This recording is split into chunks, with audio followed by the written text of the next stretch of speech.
കാതിലെത്തും പത്രങ്ങൾ. Media one podcast ആരംഭിക്കുകയാണ്.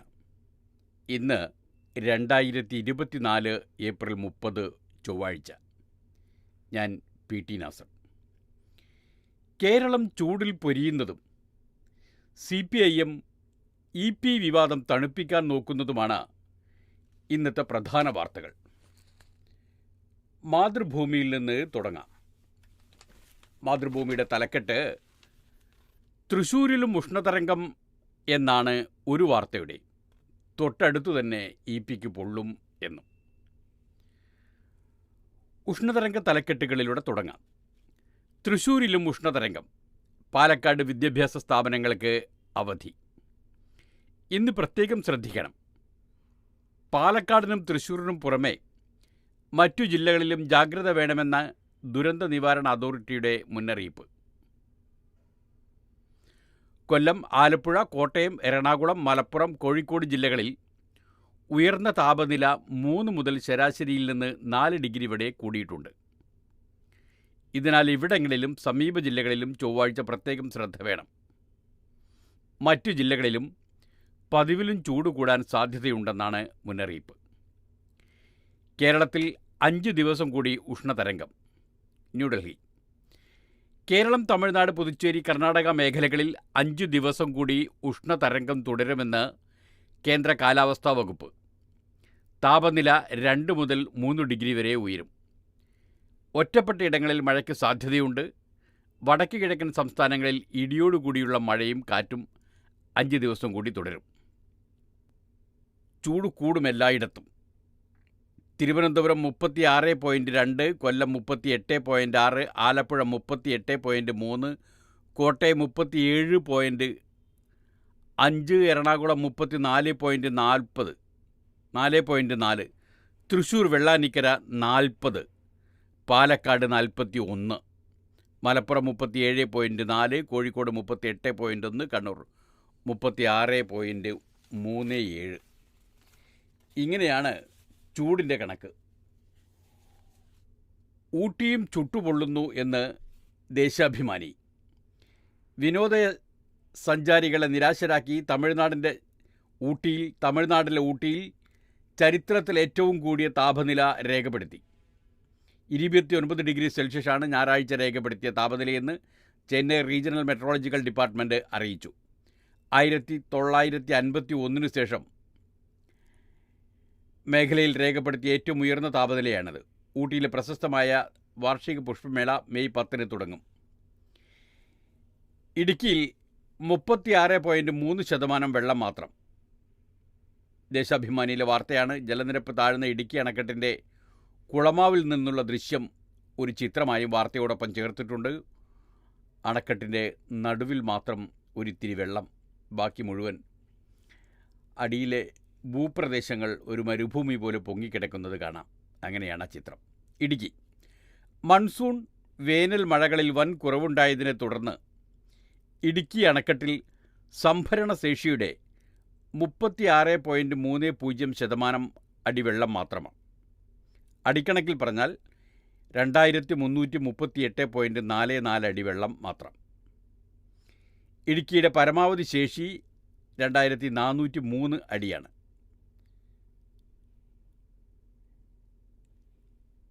കഴിഞ്ഞ വർഷം ഇതേ ദിവസം 2332.30 അടിയായിരുന്നു. 2023 നേരിയ വർധനയുണ്ടെങ്കിലും ആ വർഷം കൂടുതൽ വൈദ്യുതി ഉൽപ്പാദിപ്പിച്ചിരുന്നു. മുൻ വർഷങ്ങളേക്കാൾ മൺസൂൺ തുലാമഴകളിൽ കുറവുണ്ടായതിനെ തുടർന്നാണ് ഉൽപ്പാദനം കുറച്ച് വെള്ളം നിലനിർത്തിയത്. 2023 ജനുവരി മുതൽ ഏപ്രിൽ വരെ വേനൽ മഴ 13.5 സെൻറ്റിമീറ്റർ ലഭിച്ചപ്പോൾ ഇത്തവണ കിട്ടിയത് 11 സെൻറ്റിമീറ്ററാണ്. വേനൽ ചൂടും വർദ്ധിക്കുന്നുണ്ട്. ഡാമിലേക്കുള്ള നീർച്ചാലുകളെല്ലാം വറ്റി. മഴ ലഭിച്ചില്ലെങ്കിൽ പ്രതിസന്ധി വർദ്ധിക്കും. മൂലമറ്റത്തും ഉൽപ്പാദനം കുറഞ്ഞിട്ടുണ്ട്. തിങ്കളാഴ്ച 6.622 ദശലക്ഷം യൂണിറ്റായിരുന്നു വൈദ്യുതി ഉൽപ്പാദനം. അവധി ദിവസങ്ങളിൽ ഉപഭോഗം കുറവായതിനാൽ ഉൽപ്പാദനം കുറയ്ക്കുന്നുണ്ട്.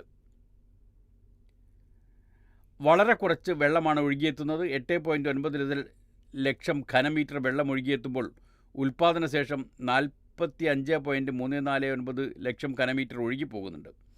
ഇടുക്കിയിലെ മറ്റ് ചെറുകിട അണക്കെട്ടുകളിലും പ്രതിസന്ധിയുണ്ട്. എങ്കിലും ലോഡ് ഷെഡിങ്ങിന് ആലോചനയില്ല എന്ന് വൈദ്യുതി മന്ത്രി കെ കൃഷ്ണൻകുട്ടി പറയുന്നു. അതും ദേശാഭിമാനി 1-ാം പേജിൽ നൽകിയിട്ടുണ്ട്. പാലക്കാട് സംസ്ഥാനത്തുടൻ ലോഡ് ഷെഡിംഗ് ഏർപ്പെടുത്തുന്നത് ആലോചനയിലില്ലെന്ന് മന്ത്രി കെ കൃഷ്ണൻകുട്ടി പറഞ്ഞു. വൈദ്യുതി ഉപയോഗം നിയന്ത്രിക്കാൻ കഴിഞ്ഞില്ലെങ്കിൽ സംസ്ഥാനം പ്രതിസന്ധിയിലാകും. പ്രതിദിന ഉപയോഗം 110 ദശലക്ഷം യൂണിറ്റ് വരെ എത്തിയിട്ടുണ്ട്. ഇത് പ്രതിസന്ധിയിലേക്ക് നയിക്കുമെന്നും മന്ത്രി പാലക്കാട്ട് മാധ്യമപ്രവർത്തകരോട് പറഞ്ഞു. ചൂട് കൂടും എല്ലായിടത്തും എന്ന വാർത്ത ഏതാണ്ട് എല്ലാ പത്രങ്ങളിലും ഉണ്ട്. അതിനാൽ മറ്റു വാർത്തകളിലേക്ക് കിടക്കാം. അടുത്തത് ഇപിക്ക് പൊള്ളും, തിരഞ്ഞെടുപ്പ് കഴിഞ്ഞാൽ നടപടി എന്നാണ് മാതൃഭൂമിയുടെ പ്രധാന വാർത്ത. അവരിന്ന് ലീഡാക്കിയിരിക്കുന്നത് അതാണ്. സെക്രട്ടേറിയറ്റിൽ രൂക്ഷ വിമർശമുണ്ടായെന്നും പദവികളിൽ നിന്ന് സസ്പെൻഷന് സാധ്യതയുണ്ടെന്നും തിരുവനന്തപുരത്ത് നിന്ന് PK മണികണ്ഠൻ മാതൃഭൂമിയിൽ റിപ്പോർട്ട് ചെയ്യുന്നു. വായിക്കാം. BJP നേതാവ് പ്രകാശ് ജാവ്ദേക്കറുമായി കൂടിക്കാഴ്ച നടത്തിയ പ്രശ്നത്തിൽ LDF കൺവീനർ EP ജയരാജനെതിരെ CPM കർശന നടപടിക്ക്. തെരഞ്ഞെടുപ്പിന് ശേഷം അച്ചടക്ക നടപടികളിലേക്ക് കടക്കാനാണ് നേതൃത്വതലത്തിലെ ധാരണ. വിവാദമുണ്ടായ ഉടനെ കേന്ദ്ര നേതൃത്വം സംസ്ഥാന നേതൃത്വത്തോട് വിവരങ്ങൾ തേടിയിരുന്നു. തിങ്കളാഴ്ച സംസ്ഥാന സെക്രട്ടേറിയറ്റ് യോഗത്തിൽ EPക്കെതിരെ രൂക്ഷ വിമർശനവും ഉയർന്നു. EPക്ക് കനത്ത ജാഗ്രത കുറവുണ്ടായെന്നാണ് സെക്രട്ടേറിയറ്റിൻ്റെ വിലയിരുത്തൽ. EPയെ പരസ്യമായി തള്ളിപ്പറയാതെ തൽക്കാലം വിവാദം അവസാനിപ്പിക്കാനാണ് ധാരണ. കേന്ദ്ര കമ്മിറ്റിയിൽ നിന്നോ പാർട്ടി പ്രാഥമിക അംഗത്വത്തിൽ നിന്നോ സസ്പെൻഷനുള്ള സാധ്യത തള്ളിക്കളയാനാവില്ലെന്ന് CPM വൃത്തങ്ങൾ പറഞ്ഞു. സെക്രട്ടേറിയറ്റിലെ ചർച്ചയുടെ വികാരം അടിസ്ഥാനമാക്കി സംസ്ഥാന കമ്മിറ്റിയും വിഷയം പരിശോധിക്കും.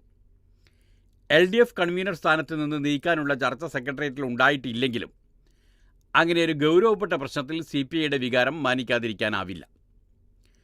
പാർട്ടിക്ക് പ്രതിസന്ധി സൃഷ്ടിച്ച ആരോപണങ്ങൾ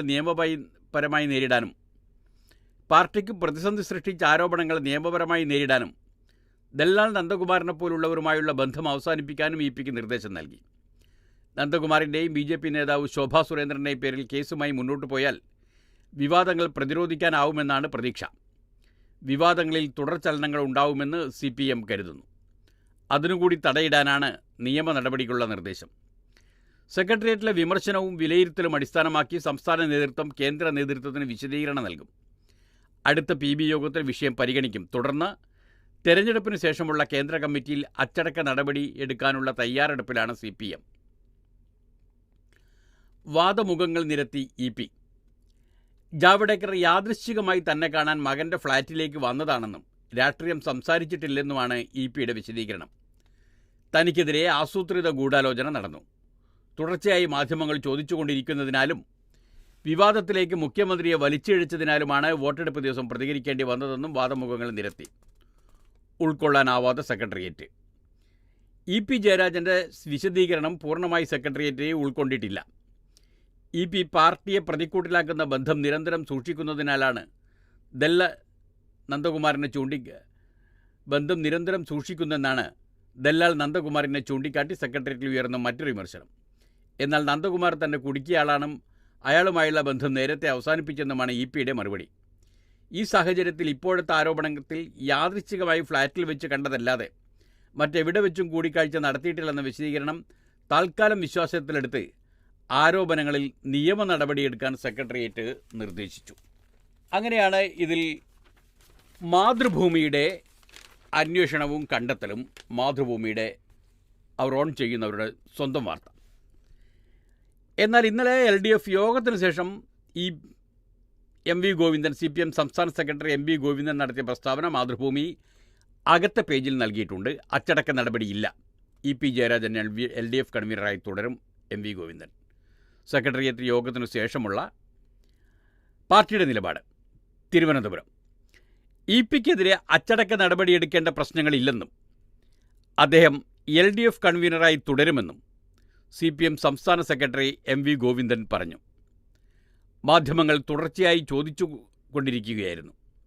അതിനാൽ ഉള്ള കാര്യം വസ്തുതാപരമായി തെരഞ്ഞെടുപ്പ് ദിവസം പറഞ്ഞെന്നേയുള്ളൂ. അത് പാർട്ടിക്ക് ദോഷം ചെയ്യില്ല. EP BJPയിലേക്ക് പോകാൻ ഉദ്ദേശിച്ചിട്ടില്ല. ജാവ്ദേക്കർ അതുവഴി പോകുമ്പോൾ EPയെ കണ്ടതാണ്.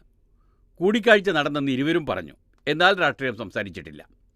രാഷ്ട്രീയം സംസാരിച്ചിട്ടുണ്ടെങ്കിലേ കൂടിക്കാഴ്ചയെ പാർട്ടിയെ അറിയിക്കേണ്ടതുള്ളൂ. ഇതല്ലാതെ വേറെ എവിടെയെങ്കിലും വെച്ച് കണ്ടെന്ന് പറയുന്നത് തെറ്റാണ്. അങ്ങനെ പറയുന്നവർക്കെതിരെ നിയമ നടപടി സ്വീകരിക്കണമെന്നാണ് ഇ.പിയോട് പറഞ്ഞത്. ദല്ലാൽ നന്ദകുമാറിനെ പോലുള്ളവരുമായുള്ള കൂട്ടുകെട്ട് പ്രശ്നങ്ങളായി വരുന്നുണ്ടെന്ന് മുഖ്യമന്ത്രി തന്നെ സൂചിപ്പിച്ചു. അത് ശരിയാണെന്നും അത്തരം ബന്ധങ്ങൾ ഇ.പി അവസാനിപ്പിക്കണമെന്നും സെക്രട്ടേറിയറ്റ് വിലയിരുത്തി. ദല്ലാളുമായുള്ള ബന്ധം മുമ്പേ അവസാനിപ്പിച്ചതാണെന്ന് ജയരാജൻ്റെ വിശദീകരണം. നന്ദകുമാർ ഫ്രോഡാണെന്ന് ഇ.പി പറഞ്ഞു കഴിഞ്ഞില്ലേ എന്നും ഗോവിന്ദൻ ചൂണ്ടിക്കാട്ടി. ഇ.പി ഇപ്പോഴും പ്രശ്നങ്ങളിൽ ചാടുകയാണല്ലോ. ഇ.പി മാത്രം എപ്പോഴും പ്രശ്നങ്ങളിൽ ചാടുന്നത് എന്തുകൊണ്ടാണെന്ന് ചോദിച്ചപ്പോൾ എപ്പോഴുമല്ല, ചിലപ്പോൾ മാത്രമാണെന്നായിരുന്നു ഗോവിന്ദൻ്റെ മറുപടി. നന്നായി പ്രവർത്തിക്കുന്നവർക്ക് ചില തെറ്റുകൾ പറ്റും, അത് തിരുത്തി മുന്നോട്ട് പോകും. ശോഭാ സുരേന്ദ്രൻ CPM-ലേക്ക് വരുമോ എന്ന ചോദ്യത്തിന് CPM-ന് ഉൾക്കൊള്ളാൻ സാധിക്കുന്നതിനപ്പുറമാണ് അവരെല്ലാം എന്നായിരുന്നു മറുപടി. ജൂനിയറും സീനിയറും നോക്കിയല്ല പാർട്ടി സെക്രട്ടറിയെ തീരുമാനിക്കുന്നതെന്ന് ഇ.പിയുടെ നീരസത്തെക്കുറിച്ചുള്ള ചോദ്യത്തിനുള്ള മറുപടി. താൻ നയിച്ച ജാഥയിൽ ഇ.പി പങ്കെടുക്കേണ്ട കാര്യമില്ല, പങ്കെടുക്കണമെന്ന് തീരുമാനിച്ചിരുന്നില്ലെന്നും ഗോവിന്ദൻ പറഞ്ഞു. CPI-യെ കാര്യങ്ങൾ ബോധ്യപ്പെടുത്തും. കാര്യങ്ങളൊക്കെ ബിനോയ് വിശ്വത്തിന് ബോധ്യപ്പെടുമെന്ന് ഇ.പി വിവാദത്തിൽ CPI-യുടെ നീരസത്തെക്കുറിച്ച് ചോദിച്ചപ്പോൾ MV ഗോവിന്ദൻ പറഞ്ഞു. മുഖ്യമന്ത്രി പിണറായി വിജയൻ എവിടെ വെച്ച് ജാവ്ദേക്കറെ കണ്ടെന്ന് അദ്ദേഹത്തോട് ചോദിക്കണം. ജാവ്ദേക്കറെ വിമാനത്താവളത്തിൽ വെച്ച് ഞാനും കണ്ടിരുന്നു. പ്രധാനമന്ത്രിയോടൊപ്പം NK പ്രേമേന്ദ്രൻ ഭക്ഷണം കഴിച്ചതും ഇ.പി ജാവ്ദേക്കർ കൂടിക്കാഴ്ചയും ഒരേപോലെ കാണാനാവില്ല, ഗോവിന്ദൻ പറഞ്ഞു.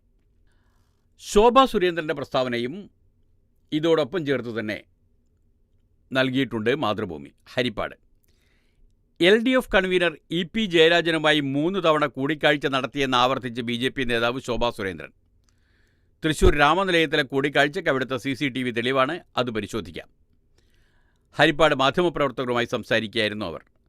താൻ LDF-ൽ പോകുമെന്ന് ദല്ലാൽ നന്ദകുമാറിൻ്റെത് ദിവാസ്വപ്നം മാത്രമാണ്. ഗൂഢാലോചനയുടെ ചങ്ങല എവിടെ നിന്ന് തുടങ്ങിയെന്ന് കണ്ടുപിടിക്കാനുള്ള ബന്ധം തനിക്കുണ്ട്. ഇതിൽ ഇ.പി ജയരാജനും ഗോകുലം ഗോപാലനുമുണ്ട്. മുഖ്യമന്ത്രി പിണറായി വിജയൻ പാപി എന്ന് വിളിക്കുകയും വിശ്വസിക്കാൻ കൊള്ളില്ലെന്ന് തുറന്നു പറയുകയും ചെയ്തയാളാണ് നന്ദകുമാർ.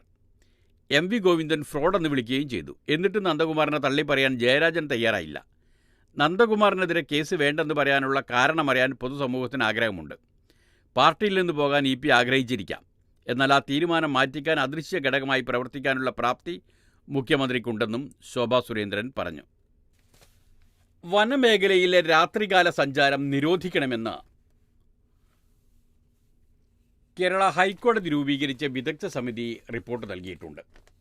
ദീപിക ഇന്ന് പ്രധാന വാർത്തയായി നൽകിയിരിക്കുന്നത് അതാണ്. വനമേഖലയിലെ രാത്രികാല സഞ്ചാരം നിരോധിക്കണം. വിദഗ്ധ സമിതി റിപ്പോർട്ട്. കൊച്ചി വനമേഖലയിലെ ഉൾറോഡുകളിലൂടെ രാത്രികാലത്ത് വിനോദസഞ്ചാരം നിരോധിക്കണമെന്ന് ഹൈക്കോടതി രൂപീകരിച്ച വിദഗ്ധ സമിതിയുടെ റിപ്പോർട്ട്. സഞ്ചാരികൾ രാത്രി 7-ന് മുമ്പ് താമസ സ്ഥലത്തെത്തിയെന്ന് ടൂറിസം പ്രൊമോട്ടർമാർ ഉറപ്പുവരുത്തണമെന്നും ആവശ്യമെങ്കിൽ ചെക്ക് പോസ്റ്റുകൾ സ്ഥാപിക്കണമെന്നും സമിതി നൽകിയ റിപ്പോർട്ടിൽ പറയുന്നു. വന്യമൃഗ ഭീഷണി നേരിടുന്ന മൂന്നാർ മേഖലയിലെ മാലിന്യങ്ങൾ യുദ്ധകാലാടിസ്ഥാനത്തിൽ ശാസ്ത്രീയമായി നീക്കം ചെയ്തില്ലെങ്കിൽ ആനക്കൂട്ടമെത്തും. പടയപ്പയെ മാറ്റിയതുകൊണ്ട് മാത്രം കാര്യമുണ്ടാവില്ല. 301 ഏക്കർ 80 ഏക്കർ കോളനികളെ പുനരധിവസിപ്പിക്കണം. 7 കിലോമീറ്റർ ഓഫ് റോഡ് സവാരിക്കായി സൂര്യനെല്ലിയിൽ നിന്ന് കൊളുക്കുമലയിലെത്തി 187 ജീപ്പുകൾ സഞ്ചരിക്കുന്നത് വന്യമൃഗങ്ങൾക്ക് ശല്യമുണ്ടാക്കുന്നുണ്ട്. ഇക്കാര്യത്തിൽ പഠനം നടത്തുകയും റിപ്പോർട്ട് വരികയും ചെയ്യുന്നതുവരെ പൂർണ്ണ നിരോധനമോ ട്രിപ്പുകളുടെ എണ്ണത്തിൽ നിയന്ത്രണമോ വേണം. റേഷൻ വിതരണം പകൽ നടത്തണം. ധാന്യങ്ങളും മറ്റ് ഭക്ഷ്യവസ്തുക്കളും കനത്ത ഭിത്തിയുള്ള സ്റ്റോർ മുറികളിൽ സൂക്ഷിക്കണം. റേഷൻ കടകൾക്ക് സോളാർ പവർ വേലി സ്ഥാപിക്കണം. വനമേഖലയിൽ നിന്ന് മാറ്റി സ്ഥാപിക്കുകയും വേണം. ചിന്നക്കനാൽ മതികെട്ടാൻ ദേശീയപാത നിർമ്മാണത്തിന് ദേശീയപാത അതോറിറ്റി വനം വകുപ്പിന് കൈമാറിയ 6 കോടി രൂപ മൂന്നാർ മേഖലയിലേക്ക് ആനകൾക്കിടനാഴിക്കും കോളനികളുടെ പുനരധിവാസത്തിനുമായി വിനിയോഗിക്കണം. കാട്ടാനകൾക്ക് ആകർഷിക്കപ്പെടാതിരിക്കാൻ മൂന്നാർ മേഖലയിലെ ഹോട്ടലുകളും റിസോർട്ടുകളും ഹോം സ്റ്റേകളും മാലിന്യം ഫലപ്രദമായി സംസ്കരിക്കുന്നുവെന്ന് മലിനീകരണ നിയന്ത്രണ ബോർഡ് ഉറപ്പാക്കണം. രാജമല, മാട്ടുപ്പെട്ടി, ഇക്കോ പോയിൻ്റ് തുടങ്ങിയ സ്ഥലങ്ങളിലെ മാലിന്യം യുദ്ധകാലാടിസ്ഥാനത്തിൽ നീക്കം ചെയ്യാൻ ദേവികുളം, മൂന്നാർ, ശാന്തന്മാറ, ചിന്നക്കനാൽ പഞ്ചായത്തുകൾക്ക് നിർദ്ദേശം നൽകണം. 6 മാസത്തിനുള്ളിൽ പഞ്ചായത്തുകൾ ഇവിടെ മാലിന്യ സംസ്കരണ പദ്ധതി നടപ്പാക്കുകയും വേണം. കല്ലാറിൽ മാലിന്യം നിക്ഷേപിക്കുന്ന മേഖല 2 ആഴ്ചക്കകം സോളാർ പവർ വേലി സഹിതം സ്ഥാപിച്ച് ഉരുക്ക് കമ്പികൾ കൊണ്ട് വേലി കെട്ടി തിരിക്കണം. ആനയിറങ്കൽ പഴയ ദേവികുളം ബന്ധം പുനഃസ്ഥാപിക്കാൻ ആനത്തറ സ്ഥാപിക്കണം. ഇതോടെ ദേവികുളത്ത് 4500 ഏക്കറോളം സ്ഥലം ആനകൾക്ക് ലഭിക്കും. ആനയിറങ്കലിൽ നിന്ന് സൂര്യനെല്ലി ഗുണ്ടുമല വഴി സൈലന്റ് വാലിയിലേക്ക് പോകുന്നതിനുള്ള തടസ്സങ്ങളും പരിഹരിക്കണമെന്നാണ് റിപ്പോർട്ട്. ചൂടിനിടയിൽ ഊട്ടിക്ക് പോകാൻ ഇ പാസ് വേണം. കേരള കൗമുദി 1-ാം പേജിൽ നൽകിയിരിക്കുന്ന വാർത്തയാണത്. മെയ് 7 മുതൽ ജൂൺ 30 വരെ ആണ് ഇ പാസ് വേണ്ടത്.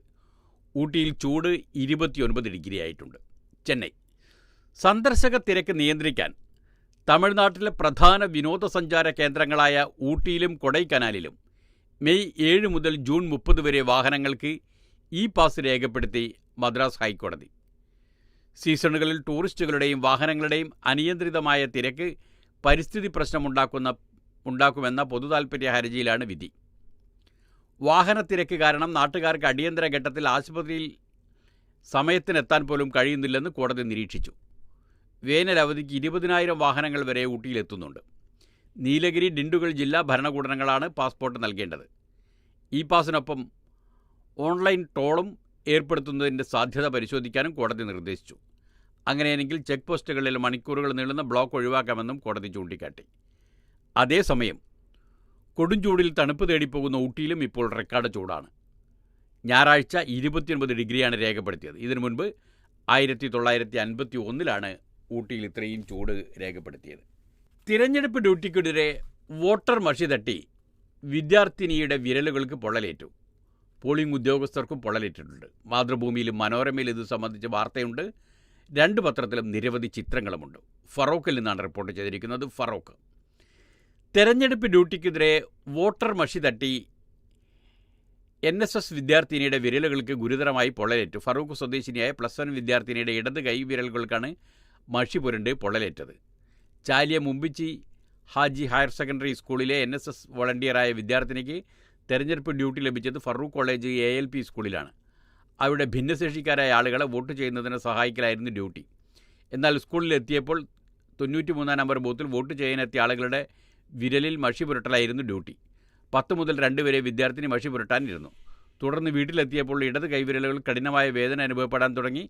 തുടർന്ന് ചെറുവണ്ണൂരിലെ സ്വകാര്യ ആശുപത്രിയിലെത്തി ചികിത്സ തേടുകയായിരുന്നു. വിദ്യാർത്ഥിനി എഴുതുവാൻ ഇടത് കൈയാണ് ഉപയോഗിക്കാറ്. അതുകൊണ്ടാണ് ഇടതു കൈയിലെ ചൂണ്ടുവിരലും നടുവിരലുമായി പൊള്ളലേറ്റത്. സംഭവം അറിഞ്ഞ സ്പെഷ്യൽ ബ്രാഞ്ച് ഉദ്യോഗസ്ഥരും വിവരം ശേഖരിച്ചിട്ടുണ്ട്. തെരഞ്ഞെടുപ്പ് ചട്ടപ്രകാരം വോട്ടറുടെ വിരലിൽ മഷി പുരട്ടുന്നതിനും വോട്ടർ സ്ലിപ്പ് നൽകുന്നതിനുമെല്ലാം പോളിംഗ് ഉദ്യോഗസ്ഥരുടെ ചുമതലയിൽപ്പെട്ടതാണ്. പോളിംഗ് ഉദ്യോഗസ്ഥർക്കും പൊള്ളലേറ്റു. വട്ടോളിൽ നിന്നാണ് ഈ വാർത്ത. കുറ്റ്യാടി നിയോജക മണ്ഡലത്തിലെ വിവിധ ബൂത്തുകളിൽ പോളിംഗ് ഡ്യൂട്ടിയിൽ ഏർപ്പെട്ട ഉദ്യോഗസ്ഥരിൽ ചിലർക്ക് വിരലിൽ പുരട്ടുന്ന മഷിയിൽ നിന്ന് പൊള്ളലേറ്റു. വലതു കൈയിലെ വിരലുകൾക്കാണ് പൊള്ളലേറ്റത്. വിരലിൻ്റെ അഗ്രഭാഗത്ത് തൊലി പൊളിഞ്ഞുപോയ ഉദ്യോഗസ്ഥരുമുണ്ട്. സെക്കൻഡ് പോളിംഗ് ഉദ്യോഗസ്ഥർക്കാണ് കൂടുതലും പൊള്ളലേറ്റത്. വോട്ടിംഗ് രജിസ്റ്റർ, വോട്ടർ ക്രമനമ്പറും തിരിച്ചറിയാൻ കാർഡ് നമ്പറും ചേർത്ത് ഒപ്പുവെപ്പിക്കുകയും വിരലിൽ മഷി പുരട്ടുകയും ചെയ്യുന്ന ജോലി ഇവർക്കായിരുന്നു. പോളിംഗ് വേഗത്തിലാക്കുന്നതിനുള്ള വ്യഗ്രതയിൽ ചിലർ വിരലിൽ മഷി പുരളുന്നത് കാര്യമാക്കാതെ പണിയെടുത്തതാണ് പൊള്ളാൻ കാരണമെന്നാണ് ഉദ്യോഗസ്ഥർ പറയുന്നത്. കയ്യുറയോ മറ്റു സുരക്ഷാ ഉപകരണങ്ങളോ അനുവദിച്ചിരുന്നില്ല. മഷി പുരട്ടാൻ 5 സെൻറ്റിമീറ്റർ പോലുമില്ലാത്ത ബ്രഷാണ് നൽകിയത്. കയ്യിൽ പുരളുന്ന മഷി തുടയ്ക്കാൻ ചെറിയ കെട്ട് കോട്ടൺ വേസ്റ്റും. കുറ്റ്യാടി മണ്ഡലത്തിലെ പോളിംഗ് ഉദ്യോഗസ്ഥർ ഉൾപ്പെടെ വാട്സപ്പ് ഗ്രൂപ്പിൽ ഒട്ടേറെ പേരാണ് പൊള്ളലേറ്റ അനുഭവം പങ്കുവച്ചത്. ന്യൂഡൽഹിയിലെ നാഷണൽ ഫിസിക്കൽ ലബോറട്ടറി വികസിപ്പിച്ചെടുത്ത മഷി വ്യാവസായികമായി ഉൽപ്പാദിപ്പിക്കുന്നത് കർണാടകയിലെ Mysore paints and varnish limited ആണ്. കോഴിക്കോട് നഗരത്തിൽ നിന്നുള്ള 2 കുറ്റകൃത്യങ്ങൾ, ഒരു കൊലപാതക വാർത്തയും ഒരു തിരോധാന വാർത്തയും മാതൃഭൂമി കാര്യമായി തന്നെ പിന്തുടരുന്നുണ്ട്. ഓട്ടോ ഡ്രൈവറുടെ കൊലപാതകം, സ്കൂട്ടർ യാത്രക്കാരനെ കേന്ദ്രീകരിച്ച് അന്വേഷണം, ഒരാൾ കസ്റ്റഡിയിൽ എന്നാണ് ഒരു വാർത്ത. കോഴിക്കോട് വെള്ളയിൽ പണിക്കർ റോഡ് കണ്ണൻകടവിൽ ഓട്ടോറിക്ഷ ഡ്രൈവറെ വെട്ടിക്കൊന്ന കേസിൽ അന്വേഷണം ഊർജിതമാക്കി. സംശയത്തിൻ്റെ അടിസ്ഥാനത്തിൽ കൊല നടന്ന സമയത്ത് സംഭവസ്ഥലത്തുകൂടി സ്കൂട്ടറിൽ പോകുന്നതായി സമീപത്തെ CCTV ദൃശ്യങ്ങളിൽ കണ്ടെത്തിയ യുവാവിനെ പോലീസ് കസ്റ്റഡിയിലെടുത്തു. ഇയാളെ തിങ്കളാഴ്ച രാത്രി വൈകിയും ചോദ്യം ചെയ്യുകയാണ്. പണിക്കർ റോഡ് നാലുകുടിപ്പറമ്പ് ശ്രീമന്ദിരം വീട്ടിൽ ശ്രീകാന്തിനെയാണ് ഞായറാഴ്ച പുലർച്ചെ കൊല്ലപ്പെട്ട നിലയിൽ കണ്ടത്.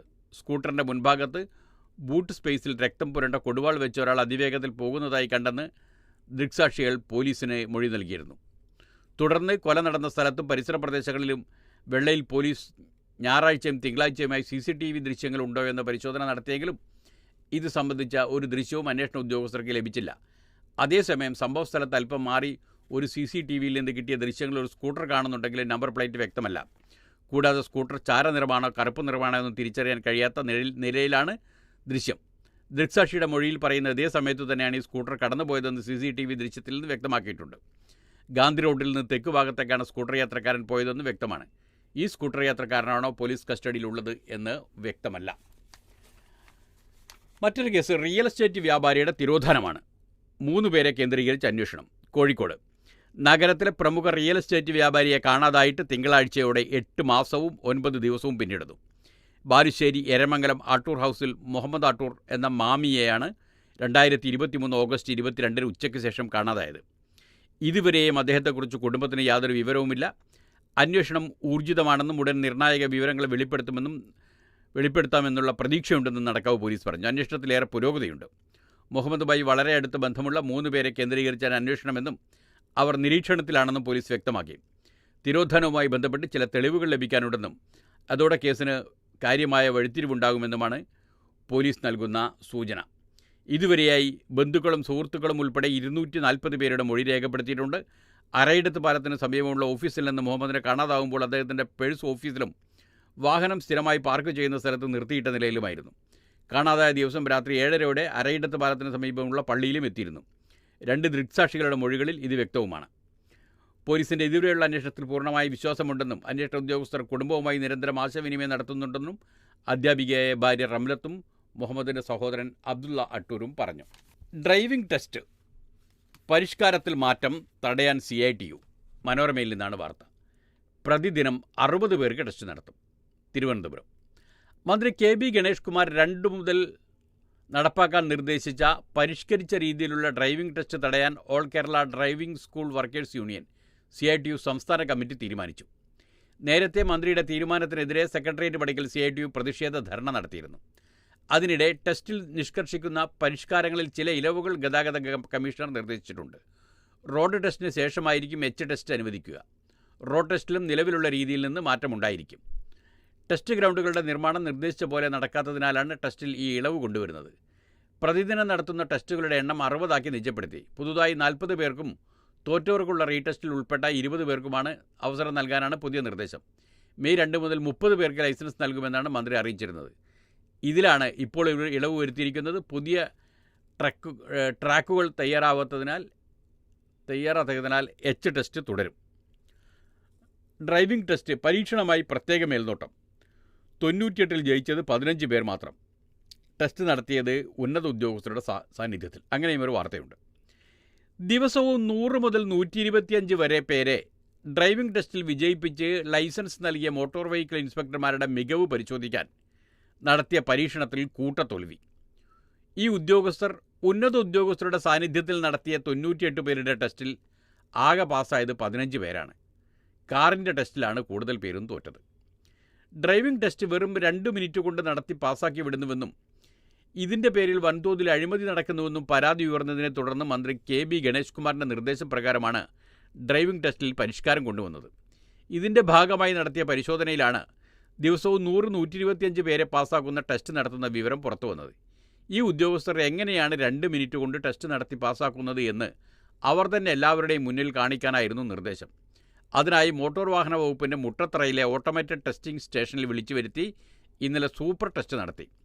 ഏറ്റവും കുറഞ്ഞത് 10 മിനിറ്റ് വരെ ഇന്നലത്തെ ടെസ്റ്റിന് വേണ്ടി വന്നുവെന്ന് ഉന്നത ഉദ്യോഗസ്ഥർ വിലയിരുത്തി. ഈ പരസ്യ ടെസ്റ്റിൽ വെട്ടിലായത് ഇന്നലെ ലൈസൻസ് എടുക്കാൻ എത്തിയവരാണ്.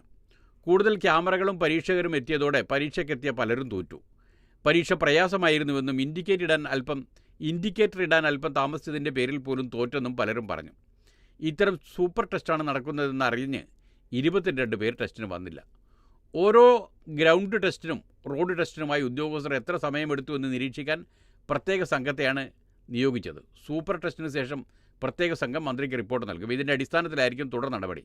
എന്നാൽ ഉദ്യോഗസ്ഥരെ ശിക്ഷിക്കാനല്ല, സൂപ്പർ ടെസ്റ്റ് എന്നാണ് മോട്ടോർ വാഹന വകുപ്പിൻ്റെ വിശദീകരണം. എല്ലാ ചട്ടങ്ങളും പാലിച്ച് ഈ ഉദ്യോഗസ്ഥർ എത്ര ടെസ്റ്റ് നടത്താനാകുമെന്ന് കണ്ടെത്തുകയാണ് ലക്ഷ്യം. ഇതിൻ്റെ അടിസ്ഥാനത്തിൽ പ്രതിദിനം നടത്തുന്ന ടെസ്റ്റുകളുടെ എണ്ണം നിജപ്പെടുത്തും എന്നാണ് പറയുന്നത്. വിട്ടുവീഴ്ച ചെയ്യാൻ ഹമാസിന് മേൽ സമ്മർദ്ദം. 40 ദിവസം വെടിനിർത്താൻ ഇസ്രായേൽ നിർദ്ദേശം. അങ്ങനെയൊരു വാർത്ത മലയാള മനോരമയിലുണ്ട്. വെടിനിർത്തൽ കരാർ അംഗീകരിച്ചാൽ നെതന്യാഹുവിനുള്ള പിന്തുണ പിൻവലിക്കുമെന്ന് തീവ്ര വലതുപക്ഷ കക്ഷികൾ ഭീഷണിപ്പെടുത്തിയിട്ടുമുണ്ട്. മനോരമയിൽ നിന്ന് വായിക്കാം. ജെറൂസലം 40ഓളം ബന്ദികളുടെ മോചനത്തിന് പകരമായി ഗാസയിൽ 40 ദിവസം താൽക്കാലിക വെടിനിർത്തൽ നടപ്പാക്കുമെന്ന് ഇസ്രായേൽ നിർദ്ദേശിച്ചു. ഇതിനോട് ഹമാസ് അനുകൂലമായി പ്രതികരിച്ചാൽ കൈറോ ചർച്ച വിജയത്തിലേക്ക് നീങ്ങുമെന്നാണ് സൂചന. എന്നാൽ ഗാസയിൽ സ്ഥിരമായ വെടിനിർത്തലും ഇസ്രായേൽ സൈന്യത്തിൻ്റെ പിന്മാറ്റവുമാണ് ഹമാസിൻ്റെ മുഖ്യ ആവശ്യം. വിട്ടുവീഴ്ച ചെയ്യാൻ ഹമാസിന് മേൽ മധ്യസ്ഥരായ ഈജിപ്തും ഖത്തറും സമ്മർദ്ദം ചെലുത്തുന്നുണ്ട്. റിയാദിൽ നടക്കുന്ന വേൾഡ് ഇക്കണോമിക് ഫോറത്തിനിടെ യുദ്ധാനന്തര ഗാസ സംബന്ധിച്ച പദ്ധതികൾ US state secretary Antony Blinken Arab നേതാക്കളുമായി ചർച്ച ചെയ്തു. വെടിനിർത്തൽ കരാർ അംഗീകരിച്ചാൽ ഇസ്രായേൽ നെതന്യാഹു സർക്കാരിനുള്ള പിന്തുണ പിൻവലിക്കുമെന്ന ഭീഷണിയാണ് വലതുപക്ഷ തീവ്രകക്ഷികൾ ആവർത്തിക്കുന്നത്. 24 മണിക്കൂറിനിടെ ഗാസയിൽ ഇസ്രായേൽ നടത്തിയ ബോംബാക്രമണങ്ങളിൽ 40 ഫലസ്തീൻകാർ കൊല്ലപ്പെട്ടു. റഫേൽ 3 വീടുകളിൽ നടത്തിയ ബോംബാക്രമണത്തിൽ 25 പേരും, വടക്കൻ ഗസയിൽ 6 പേരും, അൽ നുസ്രത്തിൽ 4 പേരും, മധ്യ ഗസയിൽ 5 പേരുമാണ് കൊല്ലപ്പെട്ടത്. ഇസ്രായേൽ ആക്രമണത്തിൽ ഇതുവരെ 34,488 പലസ്തീൻകാർ കൊല്ലപ്പെട്ടു. 77,643 പേർക്ക് പരിക്കേറ്റു. ഗസയിലെ ജീവകാരുണ്യ പ്രവർത്തനം പുനരാരംഭിക്കുമെന്ന് US ആസ്ഥാനമായ സന്നദ്ധ സംഘടന വേൾഡ് സെൻട്രൽ കിച്ചൺ അറിയിച്ചു. ഭക്ഷണപ്രതികളുമായി ജോർദാൻ വഴി റഫേലിലേക്ക് ട്രക്കുകൾ അയക്കാനാണ് പദ്ധതി. ഗസ ചർച്ചകൾ സജീവം, വെടിനിർത്തലിൽ പ്രതീക്ഷ എന്ന് മാധ്യമവും ഇതേ വാർത്ത കൊടുക്കുന്നുണ്ട്. റഫേൽ കരയാക്രമണം നടത്തുമെന്ന് കരുതുന്നില്ലെന്ന് ബ്ലിങ്കൻ പറയുന്നതായിട്ട്. കൈറോ ഊർജിതമായ മധ്യസ്ഥ ശ്രമങ്ങൾ ഗസയിൽ വെടിനിർത്തൽ ബന്ദി കൈമാറ്റവും സാധ്യമാകുമെന്ന് പ്രതീക്ഷ പ്രകടിപ്പിച്ച രാജ്യങ്ങൾ. സൗദിയിലെ റിയാദിൽ നടക്കുന്ന ലോക സാമ്പത്തിക ഫോറം ഉച്ചകോടിയിൽ തിങ്കളാഴ്ച പലസ്തീൻ വിഷയത്തിൽ പ്രത്യേക ചർച്ച നടന്നു. സൗദി വിദേശകാര്യമന്ത്രി പ്രിൻസ് ഫൈസൽ ബിൻ ഫർഹാൻ അധ്യക്ഷത വഹിച്ചു. ഗസയിൽ അക്രമം വ്യാപിപ്പിക്കുന്നത് വൻ പ്രത്യാഘാതം സൃഷ്ടിക്കുമെന്നും യുദ്ധാനന്തരം ഗസ പുനർനിർമ്മാണത്തിന് 30 വർഷം വേണ്ടിവരുമെന്നും അദ്ദേഹം പറഞ്ഞു. റഫേൽ ഇസ്രായേൽ കരയാക്രമണം നടത്തുമെന്ന് കരുതുന്നില്ലെന്ന് അമേരിക്കൻ വിദേശകാര്യ സെക്രട്ടറി ആന്റണി ബ്ലിങ്കൻ പറഞ്ഞു. വെടിനിർത്തലുമായി ബന്ധപ്പെട്ട് ഇസ്രായേൽ ഉദാരമായ കരാറാണ് വാഗ്ദാനം ചെയ്തതെന്നും ഹമാസ് ഇത് അംഗീകരിക്കണമെന്നും അദ്ദേഹം ആവശ്യപ്പെട്ടു. ഇസ്രായേലുമായി അയൽ രാജ്യങ്ങൾ ബന്ധം സ്ഥാപിക്കണമെന്നും പലസ്തീനികൾക്ക് സ്വന്തം രാജ്യം വേണമെന്നും ബ്ലിങ്കൻ കൂട്ടിച്ചേർത്തു. പലസ്തീൻ പ്രധാനമന്ത്രി മുഹമ്മദ് മുസ്തഫ, ഖത്തർ പ്രധാനമന്ത്രി ഷെയ്ഖ് മുഹമ്മദ് ബിൻ അബ്ദുറഹ്മാൻ അൽ താനി, ഈജിപ്ത് പ്രധാനമന്ത്രി മുസ്തഫ മദ്ബൂലി, ജോർദാൻ പ്രധാനമന്ത്രി ബിഷർ ഹാനി അൽ ഖൗസനീഹ് തുടങ്ങിയവർ സംസാരിച്ചു. ഇതിനിടെ ഇസ്രായേൽ മുന്നോട്ട് വെച്ച വെടിനിർത്തൽ നിർദ്ദേശങ്ങൾ ചർച്ച ചെയ്യാൻ ഹമാസ് നേതാക്കൾ ഈജിപ്തിലെ കൈറോയിൽ എത്തിയിട്ടുണ്ട്. അവർ ചൊവ്വാഴ്ച പ്രതികരണം അറിയിച്ചേക്കും. 20 ബന്ദികളെ കൈമാറുന്നതിന് പകരമായി 6 ആഴ്ച വെടിനിർത്തൽ നിർദ്ദേശം ഇസ്രായേൽ മുന്നോട്ട് വെക്കുമ്പോൾ സ്ഥിരമായ വെടിനിർത്തലും ഗസയിൽ നിന്ന് സേനാ പിന്മാറ്റവുമാണ് ഹമാസ് ആവശ്യപ്പെടുന്നത്. നേരത്തെ നടന്ന ചർച്ചകൾ ഈ വൈരുദ്ധ്യത്തിൽ ഉടക്കിയാണ് അലസിയത്. US വിദ്യാർത്ഥി പ്രക്ഷോഭം 10 ദിവസത്തിനിടെ 900 അറസ്റ്റ്. വാഷിംഗ്ടണിൽ നിന്നുള്ള വാർത്താ മാധ്യമത്തിൽ. ഇസ്രായേലിൻ്റെ വംശഹത്യക്കെതിരെ ഫലസ്തീന് ഐക്യദാർഢ്യവുമായി അമേരിക്കയിലെ ക്യാമ്പസുകളിൽ തമ്പുകെട്ടി വിദ്യാർത്ഥി സമൂഹം തുടരുന്ന സമരം അടിച്ചമർത്താനുള്ള ശ്രമത്തിൻ്റെ ഭാഗമായി 10 ദിവസത്തിനിടെ അറസ്റ്റ് ചെയ്തത് 900-ലേറെ പേരെ. ശനിയാഴ്ച ബോസ്റ്റണിലെ നോർത്ത് ഈസ്റ്റേൺ സർവകലാശാലയിൽ മാത്രം 275 വിദ്യാർത്ഥികളെ അറസ്റ്റ് ചെയ്തു. വിദ്യാർത്ഥികളെ കൂടാതെ സമരത്തെ പിന്തുണക്കുന്ന അധ്യാപകരെയും ജീവനക്കാരെയും മറ്റും അറസ്റ്റ് ചെയ്യുന്നുണ്ട്. ഗ്രീൻ പാർട്ടിയുടെ പ്രസിഡന്റ് സ്ഥാനാർത്ഥി ജീൽ സ്റ്റെയിനും അറസ്റ്റിലായവർ ഉൾപ്പെടും. ഞായറാഴ്ച യേൽ സർവകലാശാലയിൽ 46 പേരെ അറസ്റ്റ് ചെയ്തു. Britain, France, Australia, Italy, Canada തുടങ്ങിയ രാജ്യങ്ങളിലും വിവിധ സർവകലാശാലയിലും ഇസ്രായേൽ വിരുദ്ധ പ്രക്ഷോഭം പടരുകയാണ്. ഇതോടുകൂടി ഇന്നത്തെ വാർത്തകളും അവലോകനങ്ങളും ഇവിടെ അവസാനിക്കുകയാണ്. നാളത്തെ വാർത്തകളുമായി നാളെ കേൾക്കാം. നന്ദി.